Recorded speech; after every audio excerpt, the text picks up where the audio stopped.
जय हिंद, जय भारत सभी साथियों के लिए। तो आप सभी के लिए है खुशखबरी। अब खुशखबरी किस चीज़ की? खुशखबरी ये है कि आप सभी के लिए BSF मतलब बॉर्डर सिक्योरिटी फोर्स में सीमा सुरक्षा बल जो होती है उसमें आपको 17,000 वैकेंसी देखने को मिल सकती है, जो बहुत ही जल्द आपको ये पद आवेदन के लिए मिल सकते हैं। और जिसमें कि 17,000 पद हैं, जिसमें से क्योंकि दो हेडक्वार्टर और आपकी 16 नई बटालियन बनने जा रही हैं। तो भाई जब 16 नई बटालियन तैयार हो रही हैं, दो हेडक्वार्टर भी बन रहे हैं, तो जाहिर सी बात है कि सिपाहियों की जरूरत होगी।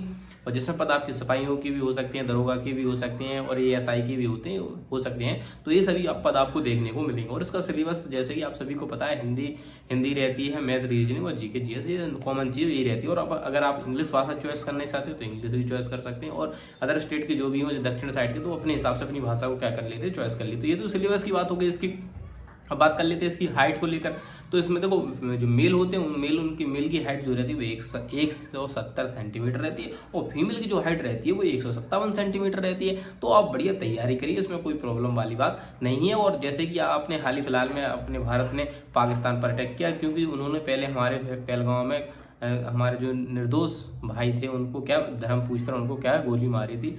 और फिर उन्होंने अगर हम किसी दुश्मन को अपना अगर जवाब नहीं देते ना, तो सामने वाला ये समझता है कि हम क्या है, कमज़ोर है। तो सामने वाले को जवाब देना ही बहुत जरूरी है। और कल हमारे परसों जो हमारे सिपाही थे, वीर सिपाही, उन्होंने क्या दिया, जवाब दिया। हमें बहुत खुशी है और गर्व है अपनी आर्मी पर, और गर्व करना चाहिए अपने सिपाहियों पर, हम सबको, कि वो हमारे लिए खड़े हैं बॉर्डर पर। हम देखो अंदर अपने राज्य की सुरक्षा करते हैं, वो सीमा पर खड़े होकर अपने देश की रक्षा करते हैं। तो राज्य और देश में फर्क होता है। तो सभी सिपाहियों जो भी देखो अपने देश के लिए कुछ करता, सभी का सम्मान है। क्योंकि देखो बॉर्डर पर खड़ा होना आसान नहीं, कब शहीद हो जाए पता नहीं रहता है। ठीक है, तो मैं यही कहना चाहता हूँ बिल्कुल। और देखो पाकिस्तान से तो वैसे ही अपन उससे 110-20 गुना ही अपन क्या है आगे हैं। वो तो कहता रहता है ऐसा, उससे हम कई गुना आगे हैं। ठीक है, हर चीज़ में उससे आगे हैं। ठीक है, तो यही है कि बिल्कुल तैयारी आप बनाए रहिए। मौके ऐसे आते रहेंगे, मौके कई मिलेंगे, लेकिन तैयारी हमारी होनी चाहिए।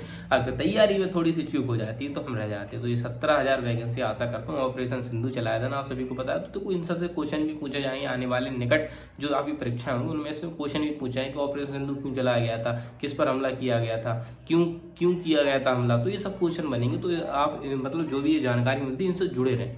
ठीक है, जुड़े रहेंगे तो आपको जानकारी रहेगी और आप क्वेश्चनों को सही से जवाब दे पाओगे। पहली बात ये। और दूसरी बात ये है कि देखो, इससे रिलेटेड जैसे न्यूज आती है तो मतलब जो हमले के बारे में, तो इससे और रिलेटेड पिछले हमले किए हमने, किन किन देशों से हमें लड़ाई हो, तो वो दो के बारे में बताता है, इनमें कौन जीता था, किस तरीके से रणनीति अपनाई गई थी। तो वो सभी चीज़ों का डाटा भी मिलता है हमें। तो ये सब अंदर से हम मोटिवेशन करते हैं और हमारे ज्ञान को बढ़ाते भी हैं। जैसे कारगिल का युद्ध हुआ, पाकिस्तान से पहले भी 71 में लड़ चुके हैं अपन, और चीन से भी लड़ चुके हैं। तो ये सब युद्ध क्या है, बिल्कुल मौजूदानी याद भी हो जाती है और जानकारी हमें मिल जाती है। ठीक है, तो साथियों बस मस्त रहिए, पढ़ते रहिए, और कोई भी डाउट हो तो बिल्कुल आप पूछते रहिए। और जैसे भी कोई न्यू अपडेट आता है आपकी वैकेंसी से लेकर, वो आपका भाई आपका अपडेट कराता रहेगा। जय हिंद, जय भारत, इंकलाब जिंदाबाद।